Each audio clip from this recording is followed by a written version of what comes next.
Masaganang ani at malulusog na isda. Nagbabalik ang Knowledge Management Office para sa panibagong usapin dito sa ICTV. Sa nakaraan nating episode, pinag-usapan natin ang mga weed management strategies sa modern crop science. Nalaman natin ang iba't ibang paraan ng pag-manage ng mga damo sa pamamagitan ng chemical at mechanical. Ngayon naman, tutungo tayo sa isa sa mga mahalagang usapin sa agrikultura, ang rice production. Ang Pilipinas ay pangwalo sa top rice producer sa buong mundo. Pero ano-ano nga ba mga nagiging hamon ng mga magsasaka? Samahan nyo kami at ating alamin. Para sa ating bagong episode, sinamahan tayo ng ating subject matter expert na sina Ms. Giselle Pineda at Mr. Henry Reyes, Municipal Agriculturist ng Santa Ana, Pampanga. Atin silang nakapanayam upang talakayin ng iba't ibang usapin sa rice production. Ngayong taong 2025, dinasang babalik ang sigla ng produksyon ng bigas sa Pilipinas matapos ang panahong bumaba ito dahil sa El Nino at La Nina. Ayon sa Foreign Agricultural Service or FAS ng US Department of Agriculture, tinatayang aabot sa 12.25 million metric tons ang maaaring bigas na maani ngayong taong 2025 hanggang 2026, na mas mataas ng 2.1% kumpara sa nakaraang taon. Ngunit hindi pa rin inaalis ang posibilidad ng pagbaba ng produksyon ng bigas dahil sa iba't ibang hamon na kinakaharap tulad ng structural challenges o ang kakaunting lupang maaring tamnan, madalas na exposure sa bagyo at lumalaking populasyon. Dahil dito, nahihirapan ng bansa na maging sapat ang sariling produksyon ng butil gaya ng bigas. Narito ang ilan sa mga challenges na kinakaharap ng mga magsasaka at rice producer nang magpoproduce ng bigas. Climate-related issues tulad ng drought, typhoons at flooding. Ang Pilipinas ay nakakaranas ng severe weather conditions tulad ng tagtuyot, bagyo at pagbaha na nakaaapekto sa rice production. Ang mga bagyo ay nagdudulot ng direktang epekto sa rice crops, habang ang pagbaha ay naglulunag sa mga tanim at ang tagtuyot ay nagbabawas ng esensyal na tubig para sa mga taniman. Pest and disease outbreaks. Isa sa mga kinakaharap na laban ng mga rice farmers sa bansa ay ang mga peste sa taniman tulad ng rice weevils at brown plantoppers. Gayon din ang disease outbreaks gaya ng mga bacterial blights at rice tumbler virus. Ang mga peste at sakit na ito ay nagdudulot ng malalang epekto sa ani ng mga magsasaka, lalo na sa mga farmers na walang access sa mga makabagong pest and disease management. Limited access to technology and mechanization. Karamihan sa mga magsasaka ay umaasa pa rin sa tradisyonal na paraan sa pagsasaka gawa ng limited ang kanilang access sa makabagong teknolohiya sa agrikultura, gaya ng mechanized rice harvester, irrigation system, at digital farming tools. Sa ating mundo na patuloy tumutungo sa technology-based living, ang kawalan ng mga makinarya na ito sa pagsasaka ay nagdudulot ng limitasyon sa productivity, nagpapataas ng labor cost, at nagiging mahirap para sa local farmers na makipagkompetensya sa international rice producers. Aging farming population and labor shortages. Tumataas ang average age ng mga Filipino farmers at konti na lang ang mga kabataang pumapasok sa farming. Dahil dito, nagkakaroon ng labor shortage, kaya nahihirapan ng panatilihin ang farming activities lalo na tuwing peak harvest season. Maraming kabataan ang nawawalan ng interes sa agriculture dahil sa hirap nito at mababang income kumpara sa ibang trabaho o industriya. Land conversion and urbanization. Habang patuloy ang pagunlad ng mga syudad, maraming agricultural lands ang kino-convert na into residential, commercial at industrial area. Dahil dito, nababawasan ng lupa na pwedeng tamnan ng palay, kaya humihina ang rice production. Nakakaapekto rin ito sa food security dahil unti-unti na nawawala ang mga sakahan para sa urban development. Policy and import-related challenges. Dahil sa implementation ng rice tarification law, mas maraming murang imported rice ang pumapasok sa market. Nakakababa ito ng presyo ng bigas, pero nahihirapan ng mga local farmers na makipagkompetensya. Habang layunin nito ang pababain ng presyo ng bigas para sa consumers, pinipilit nito ang mga magsasaka na makipaglaban sa import kaysa sa suportahan ang local production. Rice production costs. Ang mga sumusunod ay alinlang sa mga gastusin para sa cultivation ng bigas. Seeds. Mahalaga ang paggamit ng high-quality rice seeds para masigurong malusog ang mga tanim at mataas ang ani. Nagkakaiba ang presyo depende sa klase ng palay, certified man o hybrid. Umaabot sa 8,000 pesos per hectare ang ginagastos na binhi ng hybrid at certified seeds. Fertilizers and pesticides. Tinatayang 10,000 pesos per hectare for 2 rounds ang ginagastos para sa fertilizer, habang naglalaan naman ng 4,000 pesos per hectare para sa pest and disease control. Ginagamit ang fertilizer para mapataba ang lupa at mapabilis ang paglaki ng tanim. Ang pesticides naman ay proteksyon laban sa peste at sakit ng halaman. Labor. Kabilang dito ang pagbayad sa mga manggagawa para sa land preparation, pagtatanim, pagbubunot ng dabo at pag-ani. Malaking bahagi ng gastos ito lalo na sa tradisyonal na pagsasaka. Tinatayang nasa 16,000 pesos ang ginagastos ng mga magsasaka, kabilang na dito ang land preparation, planting, weeding at harvesting. Irrigation and water use. Kailangan ng palayan ng sapat at tuloy-tuloy na supply ng tubig. Kasama na ang gastos ng pag-install, maintenance at operation ng irrigation system gaya ng pump o kanal.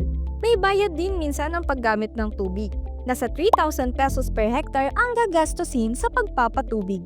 Equipment rental or purchase. Gastos ito para sa renta o pagbili ng mga gamit gaya ng traktora at harvester na kailangan sa land prep, pagtatanim at pag-aani. Mas praktikal ang pagrerenta para sa mga maliliit na magsasaka. Ang tractor rental ay umaabot sa 4,000 pesos ang pagrenta, habang ang harvester naman ay nasa 10,000 pesos. Sa kabuuan, umaabot ang gastos ng mga magsasaka sa rice production na tinatayang 60,000 pesos. Post-harvest cost. Ito ang mga gastos pagkatapos anihin ng palay na may kasamang iba't ibang proseso para mahinda ang bigas sa pagbebenta o konsumo. Drying or pagpapatuyo. Pagkatapos ng ani, kailangan patuyuin ng palay para bumaba ang moisture at hindi madaling masira. Pwedeng gawin ito sa pamamagitan ng sun drying or paggamit ng mechanical dryer. May gastos ito sa energy, labor, or gamit na umaabot sa 3,000 pesos per hectare. Milling. Ang milling ay proseso ng pagtatanggal ng ipa sa palay para maging white rice na pwedeng kainin. Kasama sa gastos ang paggamit ng milling machine, kuryente at labor na umaabot ng 2,500 pesos per hectare. Transport o pagbiyahe. Gastos sa pagtransport ng inaning palay mula bukid papunta sa drying or milling facility o sa palengke. Kasama rito ang fuel maintenance ng sasakyan at labor para sa pagkarga at pagbaba ng bigas. Una, kalandad. Pangalawa, yung teste. Pangalo, yun ito ang pinakamain talaga, yung financial. Walang sa financial, minsan di mo nabibigay yung gusto ng palay. No, yung hindi stable yung presyo ng ng rice. May mababa, may mataas. Kaya minsan di mo man namimit yung yung puhunan mo. Minsan tabla, minsan lugi pa. Yun ang problema. Kasi sa ngayon, hindi na kami nagpapabigas. Pag-ani, benta ka agad. Ngayon, pag hindi mo na-meet up yung puhunan mo, syempre gagawa ka ng solusyon. Maglulong ka na naman sa mga financial institution. Maglulong ka sa bangko, ganyan. Yun ang ginagawa namin. Pag hindi namin na-meet up yung puhunan, yung gobyerno nabibigay naman ng subsidy tulad ng bini ng palay. Kaya lang yung binibigay nila hindi sapat. Nagbibigay lang ng 40 kilos per hectare. Kulang na kulang yon. Kasi sa tradisyonal, minsan 2 bags per hectare ginagamit namin. Tapos yung abono naman, ganun din, hindi sapat. 2 bags per hectare lang binibigay. Samantalang ginagamit namin, 8 kabans, 6 kabans per hectare. Lang. Kaya lang kung mas gusto pa namin na alisin nila yung subsidize, itataas nila yung presyo ng palay. Itong time na wala yung RCEP, yung program ng ating Pangulo, kulang na kulang talaga yung mga intervention sa mga farmer.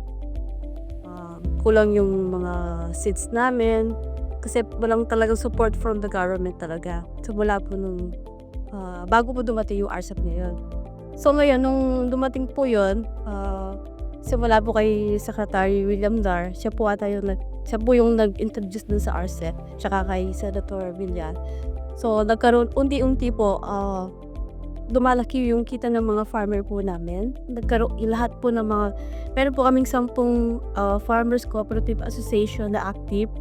At lahat po sila, masasabi ko na nabigyan po sila ng mga iba't ibang intervention in farm machineries po from ILNEC po. Dati po kasi wala po silang ganun na makinarya na talagang nasa parang manual po sila talaga. So simula po noon, unti-unti lumalakas po yung mga production po namin sa rice po. Then, na-introduce din po yung meron po kasing ngayon yung sa Department of Agriculture, yung mga attached agency na yung ATI po, na nag-provide po sila ng iba't ibang training po sa mga farmer po natin. Kaya parang nagkakaroon ng unti-unting pagbabago sa kanila. Dati po kasi alam lang po nila yung mga lumang paraan. So ngayon, unti-unti nagkakaano po nila. Na-improve po nila yung technology po natin. Okay, total na tanong niyo po yung sa current din po, continuation lang po nung kay ma'am. Yan po, maganda po yung mga programang binibigay ng gobyerno po. Pero may mga bagay na hindi po tayo makontrol, tulad ng presyo. Napakababa po. Itong dry wet season, umabot po ng 14 pesos per kilo lang yung sa palay. Kaya kung hindi po sila nabigyan ng gobyerno ng binhi at saka ng fertilizer, malamang wala na po silang budget na pangtanim ngayong darating na season. At least yun, saktong-sakto nakabawi lang, pero hindi kumita. Yun po, in-encourage din po sila ng sabayang pagtatanim para po at least hindi na umaba yung cycle ng mga peste. At saka po sinasabihan po namin sila na mag-report kaagad ahead of time. Halimbawa may nakita na po silang mga peste, para at least mapuntahan namin at mapigilan po yung pagdami at damage ng peste na yan sa palayan nila. Kung feeling ko pagka tinigil po ng national yung suporta nila sa mga farmer, baka bababa po yun. Ang kasi dito sa amin, sa munisipyo, yung iba kasi kino-convert na sa commercial area po yung mga agricultural plant natin. Dahil nga, dala po ng mga nangyayaring kakulangan sa tubig or sa climate change natin, nawawalan ng yung farmer natin na mag-pursue dun sa kanilang kasi di sila kikita, imbis na magtanim sila ng palay, pagbibili nila at gagawing subdivision yun sa kanilang lupa. Yun po yung parang nagiging nangyayari pagka tinigilan ng DA yung programa nila sa mga farmer. Unti-unti mawawala po yung mga farmer natin. Yun sa downward, pero may upward naman kasi nababawasan nga po yung mga sakahan natin, pero at least yung mga natitira, nadadagdagan naman po yung mga ani nila. Halimbawa naman po dito sa hybridization program, sa inbred kasi umaabot lang ng 4.5 tons pag tinamaan, 4.5 tons per hectare. Pero sa hybridization po umaabot ng 5 to 6, minsan po may umabot pa ng 8 tons per hectare. Kaya ayun, at least kahit papaano napabawi natin yung kinakailangan natin, yung pagkain ng tao, bagkus na babawasan yung natin, taliman. Sa halimbawa po sa FFS at saka sa mga training, hindi naman po namin nililimit na sa farmer lang po yung pwedeng pumunta. Pwede po yung mga anak nila. Kasi darating din yung araw na yung mga anak nila din po yung gagamit at pagsasaka po. Naway nagbigay kaalaman sa inyo ang usapin sa rice production. Ano-ano ba ang mga gastos para magkaroon tayo ng bigas na ating kinakain at ang mga kinakaharap na hamon ng mga magsasaka para lamang maihatid sa ating hapagkainan ang kanin. Muli nyo kaming samahan sa susunod na episode ng ICTV. Kita kits!